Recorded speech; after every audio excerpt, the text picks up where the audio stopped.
আজকে আমরা যে বিষয়টা নিয়ে কথা বলবো তা আমাদের সবার জীবনের সাথেই ভীষণভাবে জড়িত। যখনই কোনো বিপদ বা কঠিন সময় আসে আমাদের মনে একটা প্রশ্ন প্রায় ঘুরপাক খায়, এটা কেন হলো? এটা কি আমার কোনো ভুলের শাস্তি, নাকি শুধুই একটা পরীক্ষা? চলুন এই গভীর প্রশ্নটার একটা ভারসাম্যপূর্ণ উত্তর খোঁজার চেষ্টা করা যাক। ভাবুন তো একবার, যখনই কিছু একটা গণ্ডগোল হয় আমরা সাথে সাথে এর কারণ খুঁজতে শুরু করি। আর এই কারণ খোঁজার চেষ্টাটাই অনেক সময় আমাদের মনে বিশাল এক উদ্বেগ আর বিভ্রান্তি তৈরি করে। আর এই প্রশ্নের উত্তর খুঁজতে গিয়েই কিন্তু একটা সমস্যা হয়। আমরা প্রায়ই দুটো চরম ভাবনার কোনো একদিকে ঝুঁকে পড়ি, যা আমাদের শান্তি কেড়ে নেয়। একদিকে আছে যাকে বলা হচ্ছে ভাগ্যের খেলা, মানে সবকিছু ভাগ্যের উপর ছেড়ে দিয়ে নিশ্চিন্ত থাকা। আর ঠিক তার উল্টো দিকে আছে দোষারোপের খেলা, অর্থাৎ সবকিছুর জন্য নিজেকে দায়ী করে অপরাধ বোধে ভোগা। চলুন তো দেখি এই দুটো জিনিস বাস্তবে কেমন হয়। এই যে দেখুন, ভাগ্যের খেলার একটা দারুণ উদাহরণ। কেউ একজন পরীক্ষার জন্য একদমই পড়ল না, ফলাফল খারাপ হলো, আর সে তখন বলল, আমার কি করার আছে, এটাই তো আল্লাহর ইচ্ছা ছিল। দেখুন, এখানে কিন্তু নিজের দায়টাকে পুরোপুরি অস্বীকার করা হচ্ছে। আর এটা হলো দোষারোপের খেলার উদাহরণ। সিঁড়ি দিয়ে নামতে গিয়ে কেউ হয়তো একটু পা পিছলে পড়ে গেল, আর সাথে সাথেই তার মনে হলো আমি নিশ্চয়ই কোনো বড় পাপ করেছি, তাই আল্লাহ আমাকে এভাবে শাস্তি দিলেন। ভাবা যায়, সামান্য একটা দুর্ঘটনাকেও এখানে পাপের শাস্তি হিসাবে দেখা হচ্ছে। তো বোঝাই যাচ্ছে এই দুইটা পথের কোনোটাই আসলে মনের শান্তি দেয় না। একটা আমাদের দায়িত্বহীন করে তোলে, আরেকটা আমাদের অপরাধবোধে ডুবিয়ে রাখে। তাহলে উপায় কি? আসল ভারসাম্যটা কোথায়? উৎস থেকে যে ধারণাটা পাওয়া যায় সেটা কিন্তু বেশ ইন্টারেস্টিং। বলা হচ্ছে এর সমাধানটা হলো জীবনকে দুটো আলাদা জগৎ হিসেবে দেখা। চলুন ব্যাপারটা কি একটু ভেঙে দেখি। প্রথমটা হলো আমাদের এই ভৌত জগৎ, মানে ফিজিক্যাল ওয়ার্ল্ড। এখানে সবকিছু একদম পরিষ্কার, কাজ এবং তার ফলাফলের সম্পর্কটা স্পষ্ট। যেমন একটা আপেল হাত থেকে ছেড়ে দিলে সেটা নিচে মাটিতেই পড়বে। এটা একটা সাধারণ নিয়ম যা আমরা সবাই বুঝি। যেমন ধরুন, কেউ যদি দিনের পর দিন অস্বাস্থ্যকর খাবার খেতে থাকে আর ব্যায়াম না করে, তাহলে একটা সময় গিয়ে তার স্বাস্থ্য খারাপ হবেই, হয়তো ডায়াবেটিস হবে। এতে তো কোনো রহস্য নেই, তাই না? কারণ আর ফলের সম্পর্কটা এখানে একদম পরিষ্কার।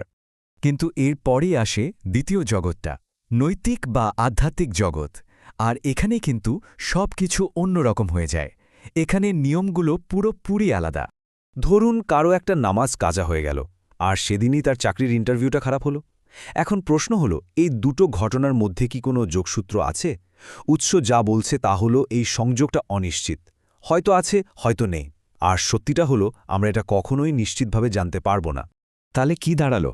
যদি আমরা নাই জানি যে কোনটা কিসের জন্য হচ্ছে, তাহলে আমরা চলব কিভাবে? এখানেই আসছে সবচেয়ে শক্তিশালী আইডিয়াটা, আর তা হলো অনুমানের শক্তি।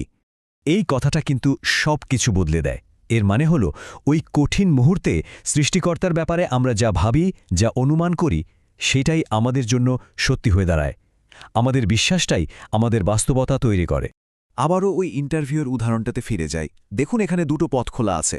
একজন অনুমান করতে পারে আমার ভুলের জন্য আল্লাহ আমার উপর প্রতিশোধ নিচ্ছেন, অথবা সে এটা অনুমান করতে পারে এই ফলাফলটাই আমার জন্য সেরা। হয়তো এই চাকরিটা আমার জন্য ভালো ছিল না, তাই আল্লাহ আমাকে এটা থেকে বাঁচিয়ে দিলেন। একই ঘটনা, কিন্তু দুটো ভিন্ন অনুমান, দুটো ভিন্ন বাস্তবতা তৈরি করছে। এই ব্যাপারটা বোঝানোর জন্য বক্তা তার নিজের জীবনের একটা ঘটনা শেয়ার করেছেন। একটা জরুরি সফরের ঠিক আগে তিনি মারাত্মকভাবে অসুস্থ হয়ে পড়েন। তাকে হাসপাতালে ভর্তি হতে হয়। প্রথমে তো স্বাভাবিকভাবে একটা ধাক্কা লাগে, সব পরিকল্পনা ভেস্তে যাওয়ায় মন খারাপ হয়। কিন্তু এরপরই তার ভাবনার মধ্যে একটা বিশাল পরিবর্তন আসে। তিনি ভাবতে শুরু করেন, এই মুহূর্তে এটাই আমার জন্য সবচেয়ে ভালো জায়গা, এটা আল্লাহরই পরিকল্পনা। তো এই যে এত কিছুর পর আমরা একটা বিশ্বাসের জায়গায় আসলাম, এটার আসল পুরস্কারটা কি? আমরা কি পাই এই বিশ্বাস থেকে? আমাদের মনে হতেই পারে যে পুরস্কার মানে হয়তো সমস্যার সমাধান হয়ে যাওয়া, হয়তো অনেক টাকা পয়সা আসবে, বা স্বাস্থ্য একদম ঠিক হয়ে যাবে, কষ্টটা দূর হয়ে যাবে। কিন্তু উৎসব বলছে ব্যাপারটা মোটেও তা নয়। এই জীবনের সমস্যা, পরীক্ষা, চ্যালেঞ্জ এগুলো থাকবেই। এমনকি সৃষ্টিকর্তার সবচেয়ে প্রিয় মানুষেরাও সারা জীবন কঠিন থেকে কঠিনতর পরীক্ষার মধ্যে দিয়ে গেছেন। স্লাইডের এই কথাটা খেয়াল করুন। তিনি এই ব্যক্তির হৃদয়কে পথ দেখান। এটাই হলো আসল পুরস্কার। বাইরের পরিস্থিতি হয়তো বদলাবে না, কিন্তু হৃদয়ের ভেতরে একটা শান্তি আর সঠিক পথের দিশা পাওয়া যাবে। আর সত্যি বলতে এর চেয়ে দামি আর কি হতে পারে? তাহলে পুরো আলোচনার শেষে একটাই প্রশ্ন থেকে যায়, যখন পরের বার কোনো কঠিন পরিস্থিতি আসবে, যখন কারণটা অজানা থাকবে, তখন আমরা কোনটা বেছে নেব? কোন অনুমানটা আমরা করব, কারণ এই পছন্দের উপরেই কিন্তু আমাদের মানসিক শান্তি আর অস্থিরতা দুটোই নির্ভর করছে।